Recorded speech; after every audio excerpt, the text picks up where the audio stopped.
every possible way WW3 could start. The radar operator stares at the screen. The blip should not be there.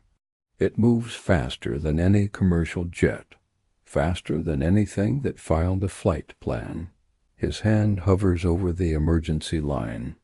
In that frozen second, the weight of what comes next presses down on every shoulder in the room.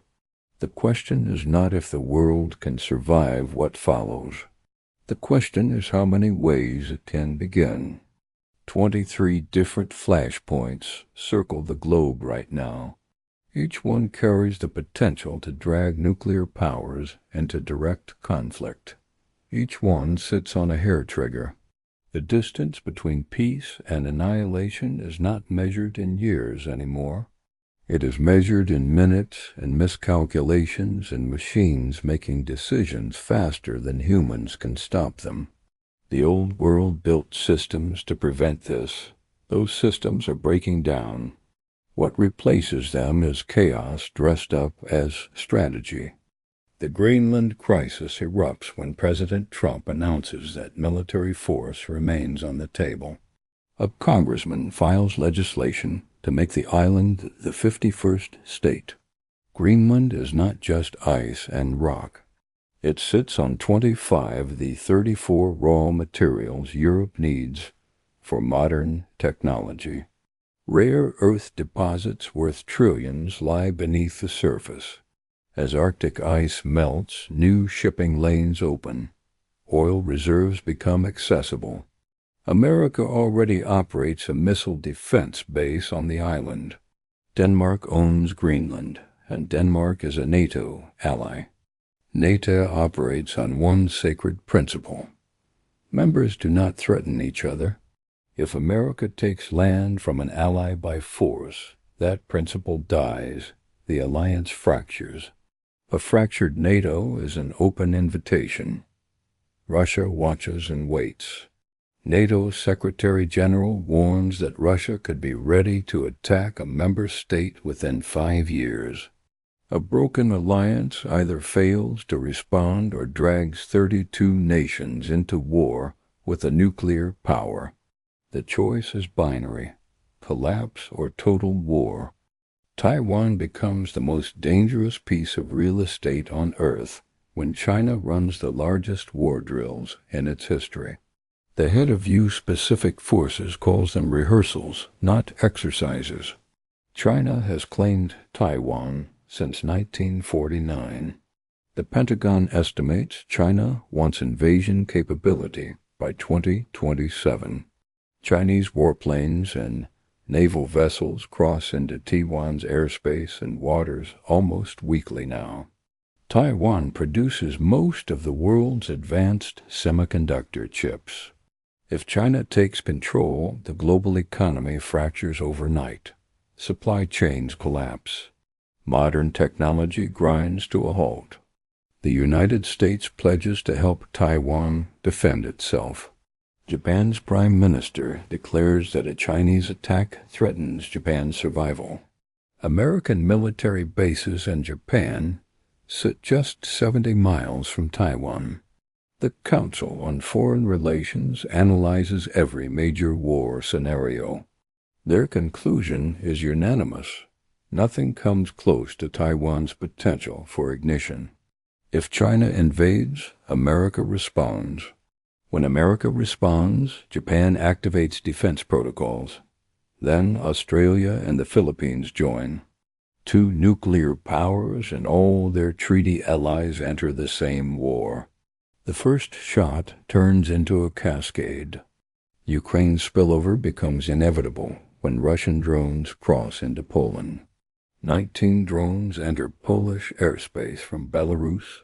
Polish and Dutch jets shoot down at least 3. It marks the first time NATO fires at anything Russian since the war began. Days later, Russian drones violate Romanian airspace. Russian fighter jets fly into Estonian territory for 12 minutes. No one dies in these incidents. Poland calls for Allied consultations. What does not trigger Article 5? Russia changes its nuclear doctrine in November 2024. The new rules state that even conventional attacks backed by a nuclear power could justify nuclear retaliation. Article 5 declares that an attack on one NATO member constitutes an attack on all. If triggered, 32 countries immediately enter a state of war with Russia. Russia possesses the largest nuclear arsenal on Earth. The math is simple and terrifying. One mistake, one miscalculation, one drone that kills the wrong person in the wrong place, and the mechanism activates. There is no pause button. There is no reset. The India-Pakistan crisis explodes when gunmen kill 26 people in Indian-controlled Kashmir. It becomes the deadliest attack since Mumbai in 2008. 15 days later, India launches missile strikes on 9 targets deep inside Pakistan. It marks the first time since 1971 that India strikes Pakistani territory outside Kashmir. Both sides deploy combat drones against each other for the first time in history. India hits an air base just kilometers from Pakistan's nuclear command center. The fighting lasts 4 days. U.S. officials receive alarming intelligence about possible escalation. Vice President Vance and Secretary of State Rubio intervene. A ceasefire takes hold the next day. India possesses around 172 nuclear warheads. Pakistan has approximately 170. Both nations continue building more. Pakistan's largest warheads carry yields 20 times more powerful than Hiroshima. Pakistan maintains a first-use nuclear policy. Its military doctrine explicitly states it will use nuclear weapons if it loses too much territory, if its army faces destruction, or if India strangles its economy. After the ceasefire, India finds a way to do exactly that. It stops honoring the 1960 Indus Waters Treaty. The Indus River flows from India into Pakistan. 80% of Pakistan's farmland depends on it. If India cuts off that water, Pakistan's economy dies. That is the red line. That is when Pakistan said it would launch. The Israel-Iran war begins in June 2025, when Israel launches 360 airstrikes across Iran. They kill over 30 senior military commanders and 11 nuclear scientists. Iran retaliates with over 550 missiles and 1,000 drones targeting Israeli cities. On June 21st, the United States joins the conflict. American bombers strike Iran's nuclear facilities at Fordo, Natanz, and Isfahan. It marks the first large-scale American attack on Iran since 1988. The fighting stops 3 days later. Russia and China do nothing. On January 5, 2026, Israel approves additional strikes. Intelligence reports indicate Iran now enriches uranium to weapons-grade purity at secret sites. Before the June strikes, Iran could produce bomb-grade material in less than a week. The strikes set that timeline back approximately 2 years. Experts now assess that Iran is more likely to build an actual weapon than before the war started. Israel declares it will never allow Iran to possess a nuclear bomb. 20% of global oil shipments pass through waters Iran controls. Russia and China stayed neutral the first time. If the war reignites, 3 nuclear powers could be fighting in the same region simultaneously. The stakes multiply with each nation that enters. The South China Sea becomes a powder keg when a Chinese Coast Guard vessel crashes into a Chinese Navy destroyer near Scarborough Shoal while pursuing a Philippine boat. At least 2 Chinese sailors die. China's own ships collide with each other. This incident is not unusual. Chinese Coast Guard ships ram Philippine vessels almost weekly. They blast them with water cannons. They block supply deliveries to Filipino outposts. China claims almost the entire South China Sea. The Philippines, Vietnam, Malaysia, and Taiwan all dispute those claims. In 2016, an international tribunal rules China's claims illegal. China ignores the ruling. Trillions of dollars in goods pass through these waters annually. The Philippines maintains a defense treaty with the United States signed in 1951. In 2019, the U.S. confirms the treaty covers the South China Sea. The Philippine president states that 1 dead Filipino citizen would trigger the treaty. So far, no Filipino has died in these confrontations. 1 death changes everything. 1 death means the United States is at war with China.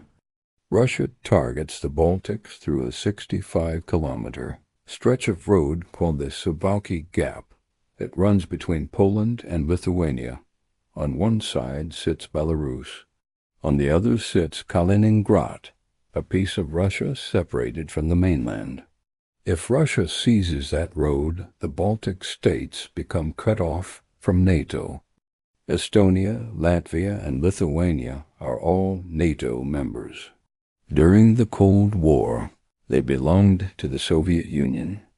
NATO's leader warns that Russia could be ready to attack a member state within 5 years after the Ukraine war ends. In April 2025, Germany deploys soldiers to Lithuania on a permanent basis. It marks the first time German troops base abroad since World War II. Russia's army remains committed in Ukraine, but Russian weapons factories operate at higher capacity than before the war started. Military analysts estimate Russia could seize the Suwałki Gap in hours. Retaking it requires full-scale war.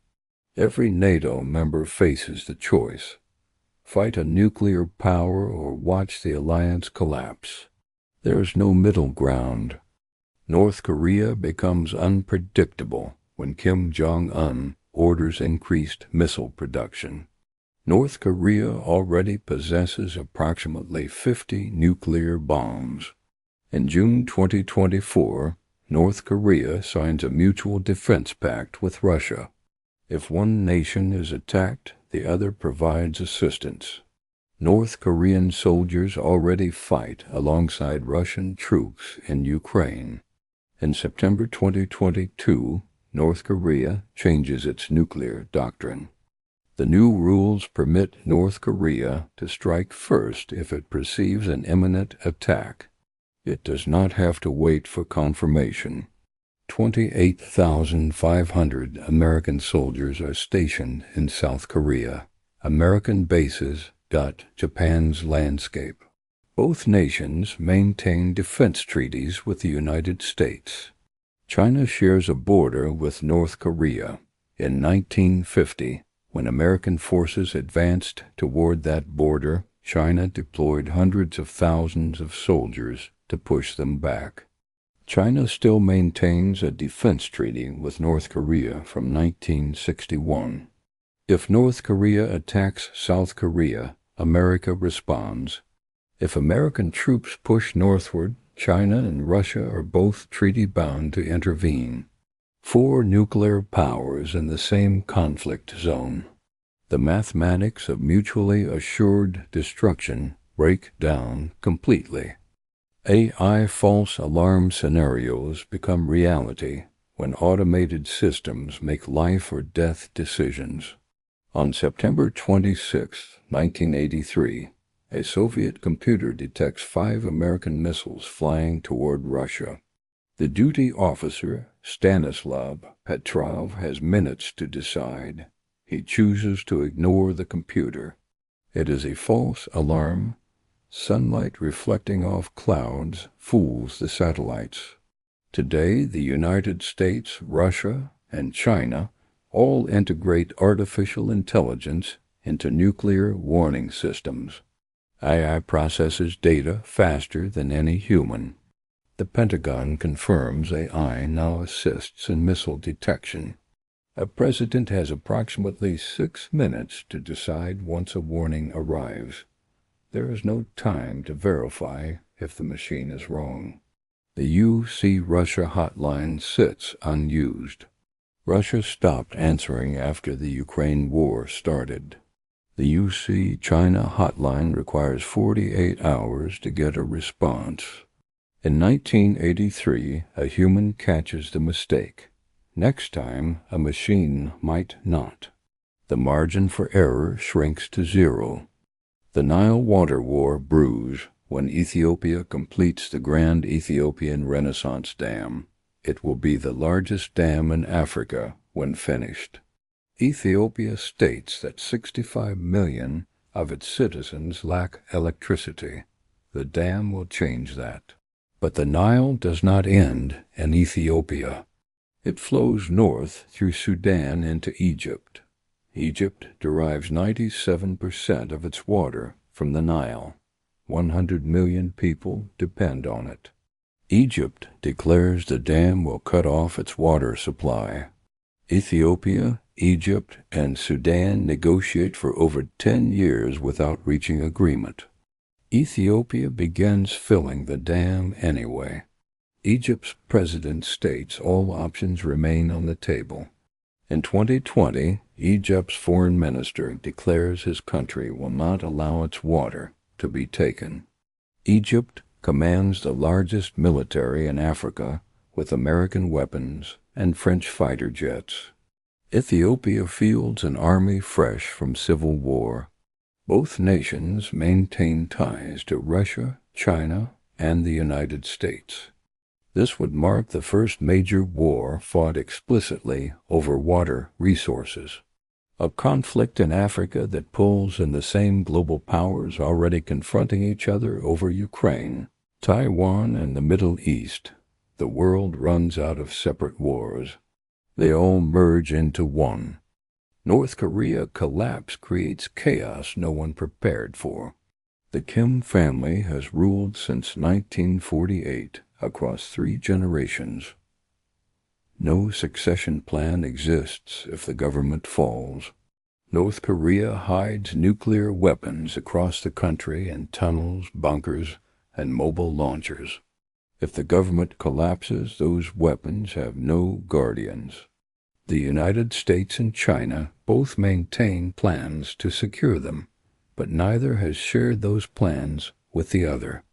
American forces would push north from South Korea.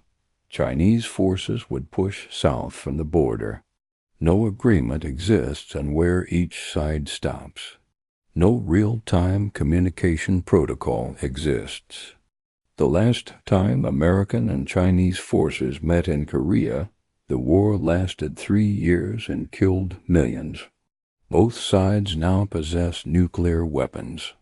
Unguarded nuclear materials in a failed state create opportunities for theft, for accidents, for unauthorized launches.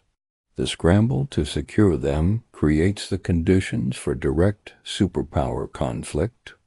Arms control collapse becomes official when the New START treaty expires in February 2026. It was the last agreement limiting how many nuclear weapons the United States and Russia can possess. Neither side renews it. During the Cold War, the U.S. and Soviet Union built over 60,000 nuclear bombs combined. Arms control agreements reduced that number to 1,550 deployed warheads on each side. Without New START, both nations can build unlimited numbers.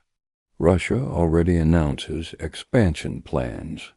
The United States announces plans to completely rebuild its nuclear stockpile. China expands rapidly. It possessed around 200 nuclear weapons in 2019. By 2035, it could possess over 1,500. The treaties also mandated inspections. Officials from both sides visited each other's bases to verify compliance. Without the treaty, inspections stop. The last time no limits existed was before 1972. Back then, both sides built until they possessed enough weapons to destroy the world multiple times over. Now 3 countries race instead of 2. The danger multiplies exponentially. Cyber attacks on infrastructure create war without bombs. In 2021, hackers shut down the Colonial Pipeline supplying fuel to America's East Coast. Gas stations run dry for days. The company pays millions in ransom to restore control. That attack came from criminals seeking money. In 2024, U.S. officials reveal that China has embedded malicious code inside American water systems, power grids, and pipelines. The code remains dormant. Officials state it sits ready for activation in a future war. An attack on power grids could leave millions without electricity for weeks. Hospitals, water treatment facilities, and banks all require power to function. A winter attack could kill thousands through exposure and infrastructure failure. The problem lies in attribution. Cyber attacks bounce through dozens of countries before striking targets. By the time anyone determines the source, the damage is done. Attackers can deny involvement. No established rules define what constitutes an act of war in cyberspace. A nation could lose its power grid with no clear target to retaliate against. Or worse, retaliate against the wrong nation. The fog of war becomes permanent. Rare earth embargo becomes economic warfare when China controls the supply chain. China controls approximately 60% of global rare earth mining and 90% of processing. These metals are essential for phones, electric cars, wind turbines, and computer chips. They also go into fighter jets, missiles, and satellites. A single F-35 fighter jet requires about 920 pounds of rare earth materials. The United States military depends on them for almost every advanced weapon system. In 2023, China bans gallium and germanium exports to the United States. In 2024, it adds more metals to the restricted list. Each time, China cites national security concerns. The United States has rare earth deposits, but almost no processing capability. Building that infrastructure requires years. If conflict erupts over Taiwan or the South China Sea, China could cut off rare earth exports completely. The United States and its allies would be unable to manufacture new weapons or replace combat losses. Wars are won by logistics. Control the materials, control the outcome. Space war becomes inevitable when satellites become targets. In 2007, China uses a missile to destroy one of its own satellites. In 2021, Russia does the same. Both are demonstrations. Both prove they can eliminate satellites in orbit. Satellites do more than take photographs. They provide early warning when missiles launch. They guide weapons to targets. They provide navigation for ships and aircraft. The U.S. military depends on satellites for nearly every function. If a nation loses its early warning satellites, it cannot detect incoming missiles. A president would have 6 minutes to decide whether to launch with no way to verify if an attack is real. GPS satellites guide precision weapons and enable troop movements. Without them, modern militaries cannot fight effectively. No treaties govern warfare in space. No rules define what constitutes an attack or how to respond. If a country suddenly loses satellites during a crisis, it does not know why. It could signal the beginning of a nuclear attack. It could be something else. The problem is there is no time to determine which. Leaders must decide immediately with incomplete information. That is when mistakes happen. Iran gets the bomb when Israel runs out of time to stop it. The June 2025 strikes delayed Iran's program approximately 2 years. Iran continues work. If Israel strikes again, Iran rebuilds again. Eventually, Iran will finish before anyone can prevent it. If Iran acquires a nuclear weapon, proliferation accelerates. In 2018, Saudi Crown Prince Mohammed bin Salman states publicly that if Iran gets a nuclear weapon, Saudi Arabia will acquire one too. The kingdom has financial resources and has discussed assistance with Pakistan. If Saudi Arabia goes nuclear, Turkey and Egypt have indicated they would consider doing the same. Today, Israel remains the only nuclear power in the Middle East. If Iran completes its bomb, there could be 5 nuclear states within 10 years.